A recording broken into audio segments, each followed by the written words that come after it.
Today, I'm in Melbourne doing some consulting with an agency that's doing over $50,000 a month, but the owners are making no money. And this is a very common thing. So I'm going to go over to their office today. I'm going to sit down and help them work on their operations to make sure that they can A, pay themselves, and B, make sure they survive well into the future. So hopefully we can turn this agency around so that they can start making more money. For those who don't know who I am, my name is Jimmy, and I've helped over 5,000 marketing agencies at this point through my own marketing agency, which is called My Online Guy, and consulting with agencies just like the one we're going to see today. I'm also a coach at Easy Grow and Cameron England's program. So today I'm heading over to the agency to do a face-to-face consultation to help them with their operations. I actually identified pretty quickly that one of the biggest issues these guys is facing is the overwhelm of service delivery and everything being all over the place. So I thought the first thing I would share with them is a bit of a plan of attack on how they can get out of this by explaining to them the conveyor belt method and how to implement that in their business. If you ran a plumbing business, it's a very clearly defined process. You get invoicing or like quoting, then it gets the work done. And that's basically it, right? Same with like a fast food joint. It's like order comes in, there's a production process that doesn't change because it's the same stuff in a menu, and then it goes out, right? With an agency, a lot of times it kind of looks like this. And this middle bit is the bit that ends up destroying agencies because each one of these directions this service can go through is inefficiency, right? So it's perfectly fine to have that. Most agencies need that. My agency operates very similar. It's more closer to that than it is that. But I also do Facebook ads and Google ads and stuff. It's a lot easier to turn into a conveyor belt, but we still need to develop a conveyor belt, right? If we can do anything together, that is turning this business into more of a conveyor belt, right? Client comes in wanting a service. They get put on a conveyor belt that has a series of steps in it, and the output is a product that they're happy to pay for. Right now, it's more like that. It's like there's like several conveyor belts that are, and four of them end up in a random direction that gets thrown in the back office no one sees, right? If you think about this as a conveyor belt, the way the conveyor belt moves is with project management. Without the project management, the conveyor belt, someone has to like manually crank this by hand. That's whoever's developing it, right? So if it's a script, let's say for instance, and we're at the script phase of this conveyor belt, Maddie's over here manually cranking it over, and then it stops here and waiting for the next person to start cranking it over. Every time it stops there is where clients lose you. You lose clients because that's where miscommunication happens. That's where all the issues that with an agency happen. So what we need to do is use the project management as the engine that drives that conveyor belt, right? Without that, if you get bigger, all you're going to do is put more of these little pinch points in this that can cause clients to get unhappy, right? You're probably seeing kind of that now, but it's probably manageable because you have so few clients. But if that was to be 20 clients, it would just you would just drop off as one of you guys gets busy and don't have enough time to keep the conveyor belt moving. It just all ends up backing up at one spot and falling off the sides, right? So the first thing we're going to need to do, and we're going to need to definitely work on, is project management and deciding and developing a project management solution for what we're doing, right? We don't have to make it complex, but we need project management, right? Then we need someone to drive that, right? Without someone driving project management, it's not going to stay that. Now, I wouldn't recommend it was either of you guys. It would probably end up being Maddie. And yeah, because you guys will get pulled away too much to be able to manage that day to day. So the single biggest thing you need to implement if you want to scale your agency is project management. And like I explained, one of the biggest reasons agencies don't implement project management, or that project management doesn't work in their agency, is because of the person that's driving it within the business. You need to make sure that you have a key person within the business that has a finger on the pulse, be advocating for the project management and make it one of their key responsibilities, whose job is to make sure that the tasks are getting done and that everyone is using the project management system, right? It needs to be someone that's not going to be pulled off too much and can get it, because Maddie's actually involved in the process a lot along the way. So it makes kind of sense for Maddie to drive that role. So then from there, we need to work out, okay, now that we have the project management, now we have someone driving it. Then we need to work out really map out what our process looks like, right? So we can actually develop that. We're making a lot of revenue, but it's not trickling down to net profit, right? So you guys aren't paying yourselves anywhere near as much as you should be given the amount of revenue you guys generate, right? So we need to look at this conveyor belt and go, what is the smallest size we can make this while still producing the output that the client's happy with, right? Because right now, because you guys are all experts at the things that you do. Just a quick intermission, guys. If you would like me to come out to your agency like I've done for Sam and his team here and do a one-on-one consult with you guys, just reach out. Let's have a conversation and see if we can't make that happen. Now, back to the video. Everyone has different priorities on how big their conveyor belt should be, right? Because you're all proud of the work you do, right? But there's a certain minimum requirement that the clients are actually paying for. And I'm tipping a lot of what you do goes above and beyond that, but there's no extra goodwill generated. There's no extra revenue generated from it. So I see this all the time in the agencies I consult with. Agency owners throwing the kitchen sink at service delivery, hoping that it increases the chances of getting results for their clients. But by doing that, you are going to be doing a whole bunch of extra work that is effectively free because you haven't priced those things into your service delivery, and it will destroy your margins. So you need to sit down, look at your service delivery journey and work out the minimum requirement to deliver the results, then remove everything else and turn them into upsells that you can sell to the client in the future. So we need to look at what you guys do from a piece perspective and just work out what is the core product, like what is, and I'll talk about this in a sec, but what is this conveyor belt made of? And then so like our core product is here, right? Can we take what we do at the moment? Is it actually like 5 products, right? That get upsold or get bought into as they move over this conveyor belt, right? So think of that, like McDonald's, they have Big Mac, they have McRibs, they have a whole bunch of shit. But what are they known for? Big Macs, right? That's their core product, even though they sell everything else. The reason they do that is because it makes more financial sense to get people in for a Big Mac and be known for that, and then sell them a drink, sell them a fries, sell them a thick shake, sell them all that along the way to increase that, right? Increase that, you increase that, right? You increase that, you increase that, right? And then because inherently you are focusing on one product and then you're turning these into little modules that can be added to it, this core conveyor belt becomes really, really efficient. So the next thing we need to chat about is one of the team members was feeling completely overwhelmed with the idea of setting up a project management system. So I wanted to share with them some strategies that I've learned over the years to make it feel less overwhelming. The thing with project management is a lot of people, when they try and implement project management, they throw the kitchen sink at it, going, oh, we need a full, robust project management system from day one, but it's actually something that gets built over time. It's not something that you just, it's like I see this a lot, especially with SMMA owners, like guys doing Facebook ads and stuff. They'll buy a template for a Facebook ads agency, and 80% of the stuff in there is completely irrelevant to them.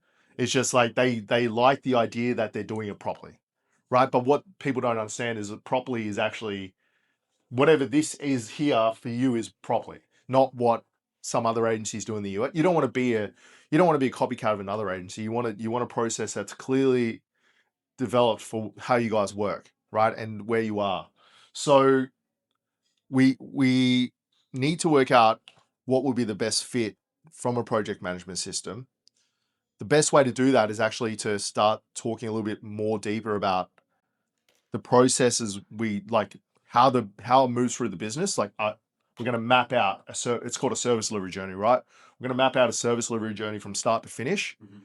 And then we're going to look at, okay, well, and like the way we communicate and look at, okay, well, what are the key things that this project management has to do given this is the way we work? So basically what I'm getting the lads to do here is to map out their service delivery journey, which is something that every agency owner should do.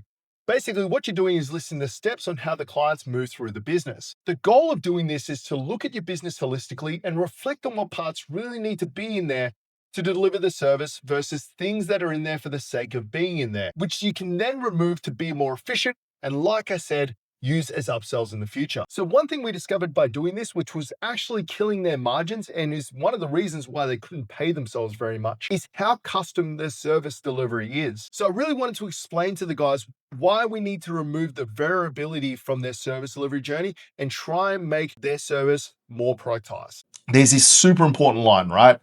And I'm just going to put H here. It's the line of happiness, right? The thing is with clients is that they're either unhappy or happy. There's no in between. It's binary. You can't make a client happier, because what a lot of agencies think is that if I do all this extra work and I, do all this little bit of extra research and things like that, the client's going to be happy. So when I fuck up, they're going to stay above that line and they're going to be less unhappy. But it doesn't work like that. If you deliver a video and it's got a spelling error and something, and it doesn't matter how much good work you did before that, they go like that.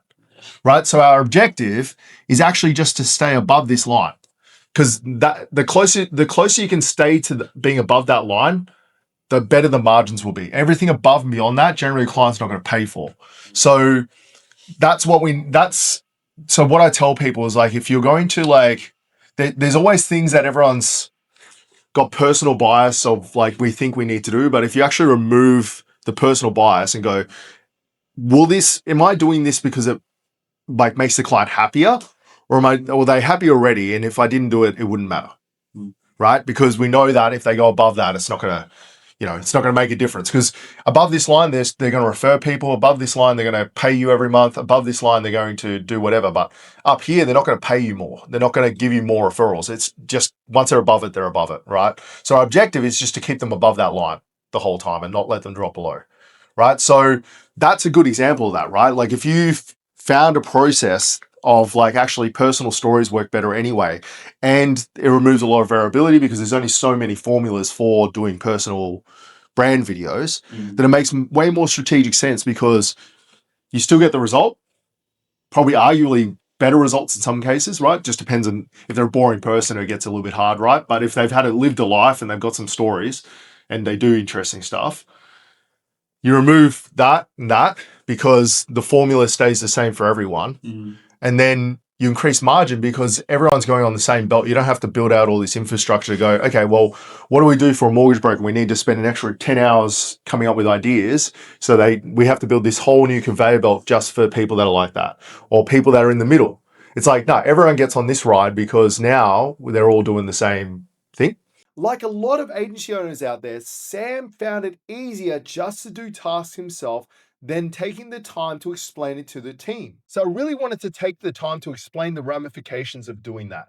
Yeah, you got a good chicken, Matty, right? Like, the single biggest people churn out their business. My ops director's been with me for 9 years, right? The reason he's with me is because I understand that if you don't keep people fulfilled and in the loop and feeling like they're a part of something, so every time you go and do that, it puts Maddie to the side and goes, like, do I have security here if I'm just going to be, if I'm not going to be kept in the loop? There's certain things that you don't have to keep her in the loop about, but stuff like that kind of thing, big strategic shifts in direction should be like a priority to let the team know, especially as you get bigger, because you don't want the worst thing you can do is have it, especially when you got a lot of people, is have a team that's talking amongst themselves about what's happening in the business, and there's nothing coming from the top, so they're just making their own mind up and going, oh, it's going bust because I'm not doing much, and it's like, no, we just shifted strategic direction, we just forgot to tell you guys. So I always, when you get good people, it's important to make them feel ownership in the way it's going in the direction and feeling like they're part of the direction. Because if people don't feel like they're part of the direction, then they'll go find somewhere else because they don't feel like they're part of the direction, right? So that's definitely something we need to work on, is how do you communicate? How do we do that in a cadence that you don't have to remember to communicate that? So it might be just I'm sitting down once a week as a team and just going through what's been happening, where are we at, wins, things like that. Just just an all hands meeting once a week or something like that. And it's like the habits you create now, the habits that are going to carry you to 20, 30, 40 people. So if you don't start doing that stuff now, then when you get bigger, it will just get harder and harder to implement. Right. So 100%. Okay. So we're just saying how they got to keep you in the loop. I told them off. All right. No, I'm sometimes bad at communicating. Oh yeah, no, it's all right, Sam. It's like this is all part of it, right? Like I think you know, I think the biggest thing is we all just need to acknowledge that we all have gaps, right? And that's part of running any business. And we just need to, if someone doesn't point them out to you, you never know you got them. That's the problem. So at this point of the consultation, and after a bit of digging, we started talking about the clients and where we were leaking margin. And I actually discovered a lot of the leaking margin is coming from them being at an inflection point in their agency. So now I wanted to talk to them about rationalizing their decision-making process on this really big decision they need to make as an agency. What I was doing 6 years ago is completely freaking different to what I'm doing now. Yeah. Right? When you're down here, you do what the market is going to pay you to do. Like $20 is $20, right? If some dude wants you to create a script for a video because they said, oh, I work better with a script, you're going to do it. And that's going to shape your thoughts around how you should do things because someone paid you to do it, right? But then you get to this point where you guys are, where you're getting enough demand to be able to control and do what's best for the business, right? So down here, you just got to do whatever keeps everyone gainfully employed. Once you get to this point, which you guys are now, you actually have to decide whether you continue down that path of being a bespoke agency that does less margin, higher revenue. So you keep doing the scripts, you keep doing everything bespoke and being like a boutique agency that maybe has 15 really high paying clients, but you basically bend a knee to them and do everything that they want. Or you go, actually, we have enough demand to be able to decide what we want to do based off what works best for us. That still gets the box at the end, right? So that's where we're at. We're like literally at this point now. And you've made the decision. You made the decision to go that way. We just need to probably start trimming off what we do to start moving it. So we don't get the worst case scenario with this is like you effectively have a business that's super inefficient at this phase because it's like built to do both. Yeah. Right now, the business is both built to do both simultaneously. So it's super inefficient. This is actually the bit that kills most agencies because here you're going to make heaps of money. Here you're going to make heaps of money. Here you make the least amount because it costs you the same cost of both of those gets multiplied into one big cost. So that's probably actually a lot of the reason why we're not making much at the moment, right? So just wanted to make us aware of that because that's if we're going that direction, we have to start transitioning out of this direction, transitioning the existing clients or at least a big portion of that out of this direction so that it can't go back that way. Because we don't want to ever get caught up again going, oh, this person's willing to pay us to do a script. We'll just do a quick script. It's like then you'll end up just staying in this spot forever. Could like it be possible to pretend if like, I don't know, Sam focused mainly on that kind of strategy role with like asking all the questions, then I could do like the full scripted ones. I don't know, like, is there a way to do both? Because I mean, there is. It just becomes what happens. Right? Is it's fine when it's the three of you guys. Yeah. It's when you have 10 people and half the people are doing this, half the people are doing this, and then they become so specialized you can't interchange them that it becomes very expensive because. Let's say, for instance, there's less of this work for whatever reason, and you've got 5 people just doing scripts and doing this bit, and the work slows down. It's very hard to pivot those people into doing this, and vice versa. Whereas if you just focus on a lane, there's a way. See, like, I get the sentiment, right? Because you're enjoying the scripting, you enjoy that part of it. At times. But you're gonna have plenty of other things to do, right? It's like it's about taking versatile people and going like, look. Love the scripting, and if the script comes in, or if we have to do one, or the previous clients, you're doing it. But actually, we're gonna have going in this direction creates a whole bunch of other potential solutions that need roles filled, need people to do them. So you'll just transition slowly out of doing scripting into whatever other thing you enjoy in here. You know. The thing, the reason for this decision as well is, and I think why I took that turn of like doing it is. Because I was looking at all competitors, a lot of competitors in America, and they're all doing this route of making it. And what I realized is like, I believe it's pretty outdated and it's getting washed up. No one's doing this, and this is what I specialized in. Yep. And it's more efficient. It gets a better outcome. What was I gonna say? And yeah, I feel what I was gonna say is.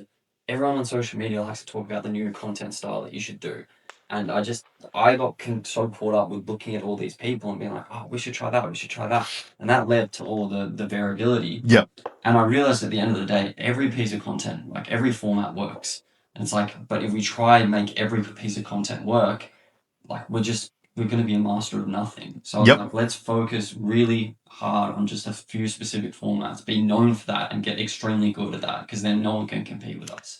That's the single best way to think about it, because yeah, all formats work, but they don't also work for everyone, right? Like you get some, car detailer that can't read a script can barely read. It's like, what's the point in doing scripts? Yeah. It's like you're never going to make them good if he can't read them properly, Yeah. right? I get this all the time in ads. Like we have people that we'll get them to do a video for the ad, and they cannot have they have no inflection in tone. It doesn't come off right. And I just say, let's just spend the $1,000 on getting a UGC creator to create this, because there's no use you making this. It's not going to be good.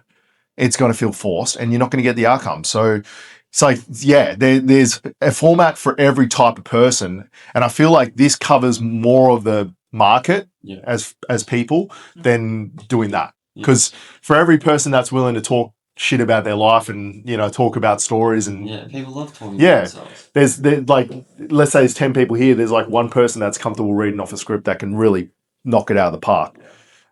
Okay, so we got the ideation, so we got the ideas, and then in your case, like is the next step then filming after that? What's the next step after the ideation? Filming. Okay, so filming. So I would just include like a shoot plan in there as well. Shoot plan. Okay, yep. I think it's probably so. Yep. Shoot plan. From here, we move to an absolutely critical thing you need to do as an agency owner, and that is add buffer time to build capacity within your agency, which is effectively where you're padding the times it takes to do things so that you have a buffer so you can work with more than one client at any one time. And every single agency should be doing this. And here's why. If you had 10 extra clients, how much buffer time would you want? Like how often does it does other stuff get in the way where it just gets pushed to the wayside? Because I'm thinking like hypothetically, because it's also like running an agency is a game of optics. It's nothing else. It's like the work we deliver is important, obviously, but it's optics, right? If you get this done in a day, the client grossly devalues it because they're like, oh, it didn't take them very long to do it.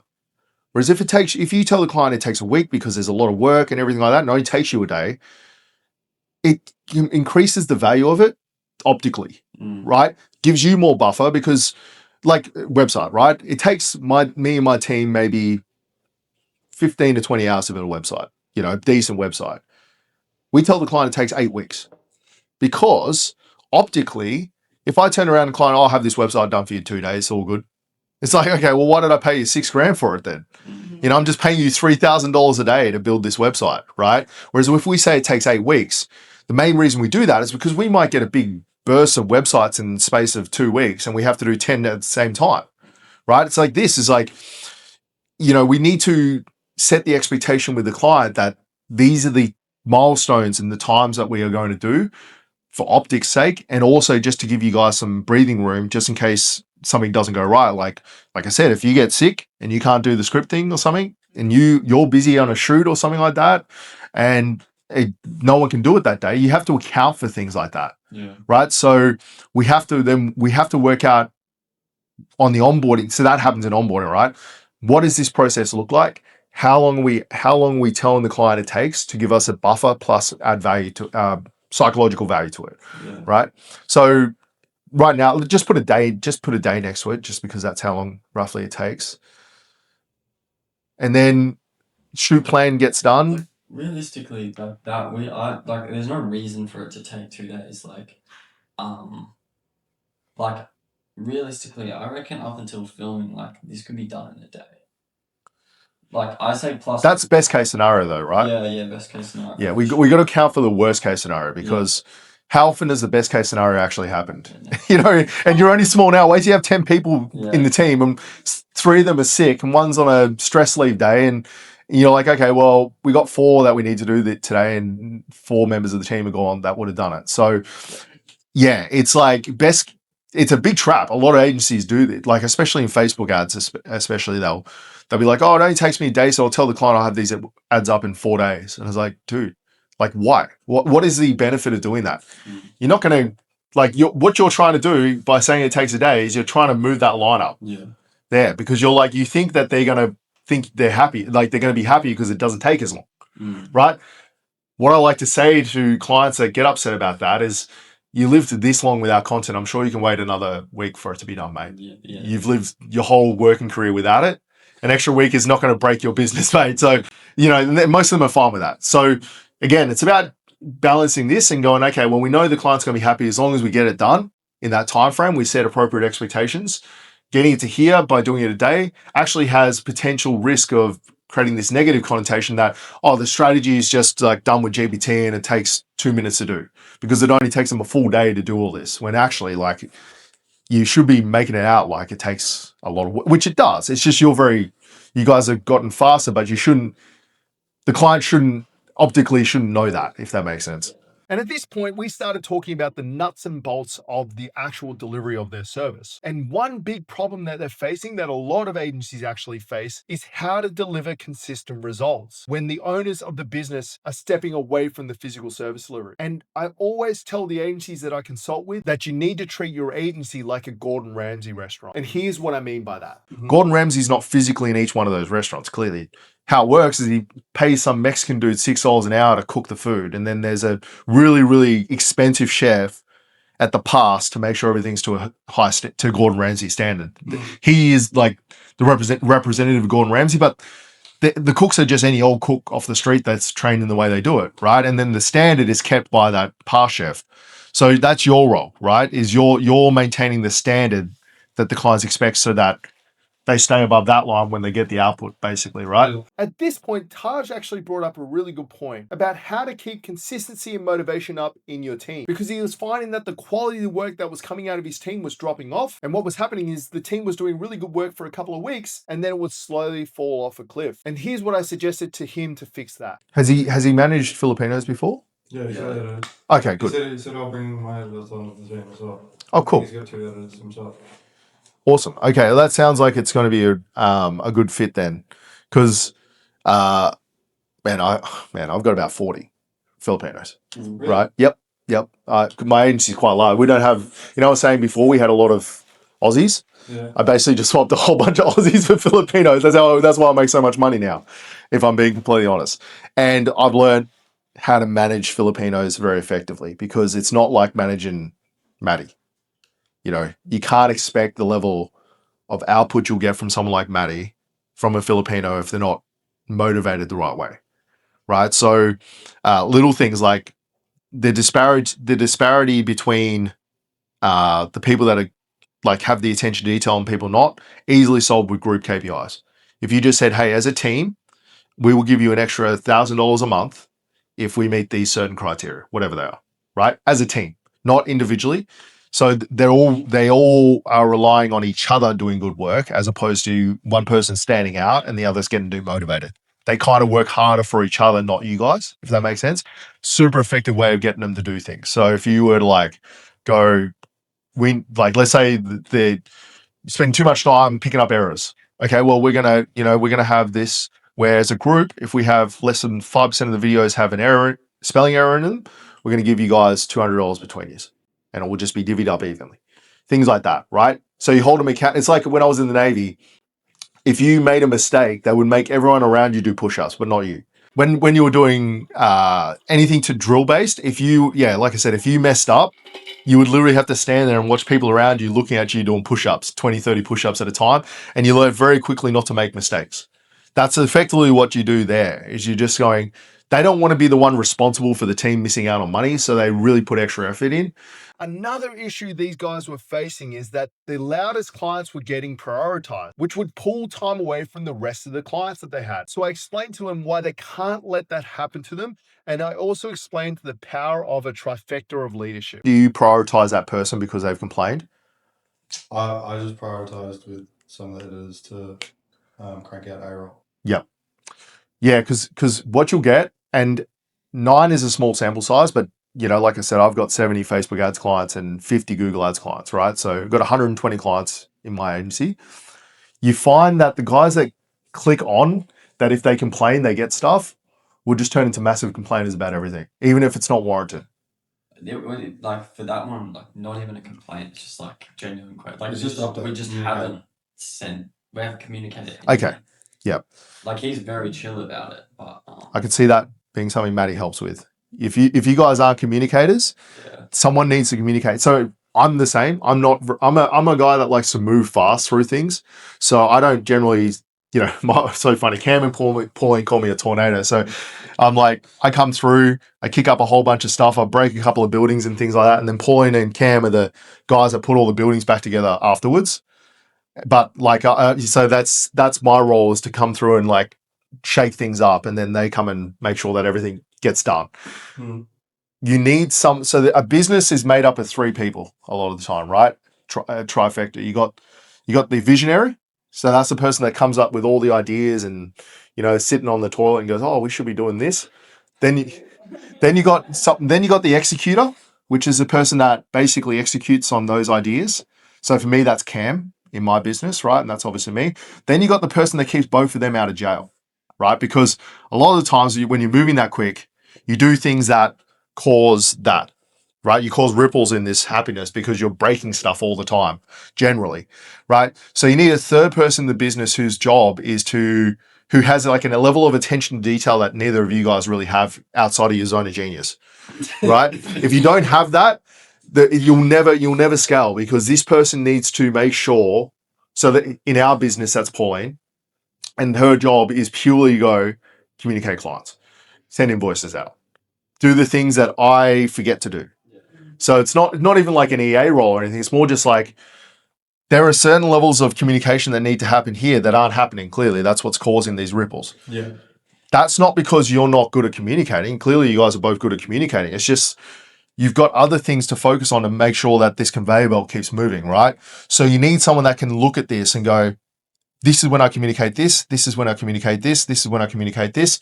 I need to make sure this email goes out. I need to make sure this email goes out. And, it automated to a certain extent, but like someone needs to champion that in the business, right? Someone needs to be able to go, when you remember something, you need to be able to go, hey, Pauline, can you just email old mate and tell him that this video is 2 days off? So you're proactively getting that to him, as opposed to going, oh, I need to email this guy, and then that just doesn't happen. Because I think it's a failure in an agency or any business if a client has to chase you up on things. Not so much at the moment because you haven't set expectations, but once you set these expectations of what's done, and the client has to go, wait a minute, you said it was going to take 3 days for this to happen, and it's not done. That's a failure in the business, right? Because that should never happen. You should at least, if it's going to take longer, this person here should have let them know that it's going to take longer, because that's the single quickest way from this to go like that to that. And once they're here, they'll leave. If you keep them, trust me, guys, if you keep them up this line, they'll never leave you. They'll have no reason to. They're happy. But if they constantly are moving between this, it just takes another agency that's slightly cheaper or is better at talking or something like that to just poach them out of the system. And that happened. Yeah, and your space is competitive. Like, you've got a lot of people that do social media. Like, do they do it as good as you? Probably not. But people don't know that from the outside in, right? And that you said that happened.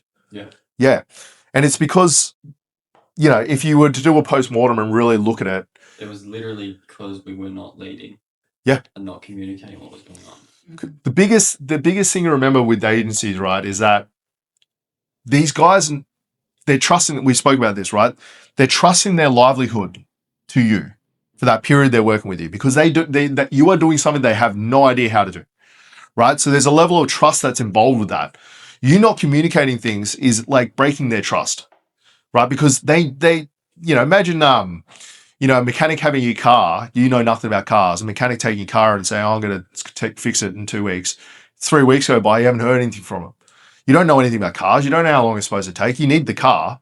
And you're like, what the hell? Like, all you have to do is let you know, it's going to take another week. So thank you so much for watching this video, guys. Obviously, we got a lot deeper into the financials of the business, and we got to the root cause of why they weren't making money. Unfortunately, they weren't comfortable with me sharing that, which rightfully so. But at the end of the day, these guys have a lot of work to do. But I guarantee you, if they do what I told them to do in this consultation, not only are they going to make more money, their agency is going to be easy to run, and they're just going to enjoy running their agency more, and they're going to be able to pay themselves well finally from this business. And a lot of the things I spoke about today, you should be implementing into your agency as well, because these are the things that really tip the needle in an agency. It's not how you deliver the service, it's not your sales, it's how you run your agency and running it like a proper business. And like I said, if you'd like me to come and do a consult with you and your team, just reach out to me on Instagram and let's tee that up. Thank you once again for watching the video, and I'll see you in the next one.